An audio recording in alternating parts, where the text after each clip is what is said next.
Budget 2026 से पहले middle class के बीच एक सवाल घूम रहा है कि क्या इस बार टैक्स में थोड़ी और राहत मिल भी जाएगी कि नहीं। और इस बार डिस्कशन काफी सीरियस है, क्योंकि अगर गवर्नमेंट एक बड़ा स्टेप लेती है तो 13 लाख तक की सालाना इनकम बिल्कुल टैक्स फ्री हो सकती है और इस पे टैक्स पेयर्स को डायरेक्टली 25,000 का एक्स्ट्रा फायदा मिल सकता है बिना कोई इन्वेस्टमेंट किए। सोर्सेस के मुताबिक गवर्नमेंट न्यू टैक्स रिजीम को और अट्रैक्टिव बनाने पर काम कर रही है और इस डायरेक्शन में सबसे बड़ा पॉसिबल चेंज ये हो सकता है कि जो स्टैंडर्ड डिडक्शन है उसको 75,000 से बढ़ाकर 1 लाख तक कर दिया जाए। और अगर ये प्रपोजल बजट 2026 में पास होता है तो सैलरी क्लास के लिए टैक्स का पूरा कैलकुलेशन बदल जाएगा। 13 लाख तक अब टैक्स फ्री कैसे होगा, इसका जो ब्रेकडाउन है ये आपको वो भी समझाता हूं। अभी FY 25-26 के रूल्स के हिसाब से जो न्यू टैक्स रिजीम है वहां 12 लाख तक की नेट टैक्सेबल इनकम पर जीरो टैक्स लगता है, क्योंकि इस रेंज में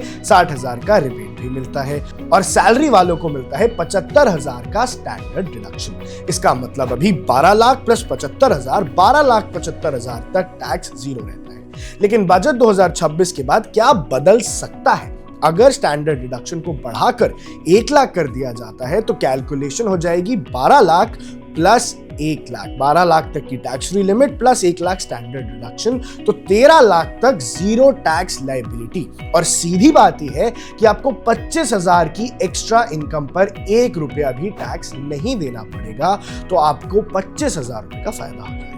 टैक्स पेयर्स को अब इससे डायरेक्ट कैसे फायदा मिलेगा? इस चेंज के असर सिर्फ नंबर्स तक लिमिटेड नहीं रहेंगे, बल्कि इसका फायदा आपको डेली लाइफ में दिखेगा। आपकी जो टेक होम सैलरी है वो बढ़ जाएगी, जिससे हर महीने कुछ हजार रुपए एक्स्ट्रा बचेंगे। साथ साथ टैक्स प्लानिंग का जो प्रेशर है वो भी कम होगा, क्योंकि ना जबरदस्ती की इन्वेस्टमेंट करनी पड़ेगी ना CA के चक्कर का। इसके अलावा आपकी जो स्पेंडिंग पावर है वो बढ़ जाएगी, जिससे शॉपिंग, ट्रैवल और लाइफस्टाइल एक्सपेंसेस और ज्यादा बढ़ेंगे और इकोनॉमी को बूस्ट मिलेगा। तो ये फायदा तो गवर्नमेंट के लिए भी होगा। अब गवर्नमेंट ये स्टेप क्यों लेना चाहती है, इसको थोड़ा विस्तार से आपको समझाता हूं। इसके पीछे 2 क्लियर रीजंस माने जा रहे हैं और इसलिए रिपोर्ट सामने आ रही है। सबसे पहला है कि भैया महंगाई का असर। पिछले कुछ सालों में महंगाई ने मिडिल क्लास का बजट बिगाड़ दिया है।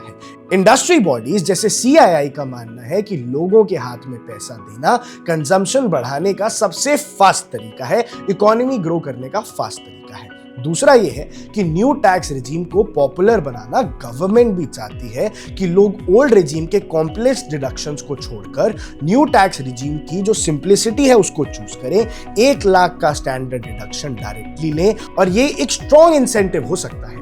अब दर्शकों आपको समझा देता हूं स्टैंडर्ड डिडक्शन होता क्या है। स्टैंडर्ड डिडक्शन एक डायरेक्ट टैक्स रिलीफ है जो सैलरी से पहले ही माइनस हो जाता है। उसमें ना कोई बिल, ना कोई इन्वेस्टमेंट, ना कोई प्रूफ, आपको कुछ देने की जरूरत नहीं है, बस ऑटोमेटिक डिडक्शन जो सीधा टैक्स को कम कर देता है। अब दर्शकों स्टैंडर्ड डिडक्शन का अगर आप रिकॉर्ड देखेंगे तो 2018 में 40,000 था, 19 में 50,000, फिर 23 में जब न्यू टैक्स रिजीम आया तो 24 में 75,000 और अब 26 में ये एक्सपेक्ट किया जा रहा है कि 1 लाख तक हो जाएगा। अब ट्रेंड क्लियरली दिखाता है कि गवर्नमेंट धीरे धीरे इस रिलीफ को बढ़ा रही है, इसलिए 2026 की एक्सपेक्टेशंस भी ज्यादा है। लेकिन दर्शकों 13 लाख तक टैक्स फ्री होना अभी फाइनल नहीं है। ये बजट 2026 का प्रपोज चेंज है, जिसकी फाइनल अनाउंसमेंट 1 फरवरी 2026 को होगी। तब तक टैक्स पेयर्स को अपनी प्लानिंग करंट रूल के हिसाब से ही रखनी चाहिए।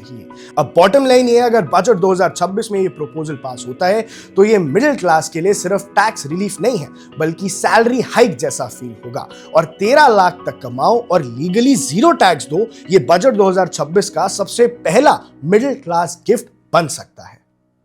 आप देख रहे हैं वन इंडिया, मैं हूं आकर्ष कौशिक।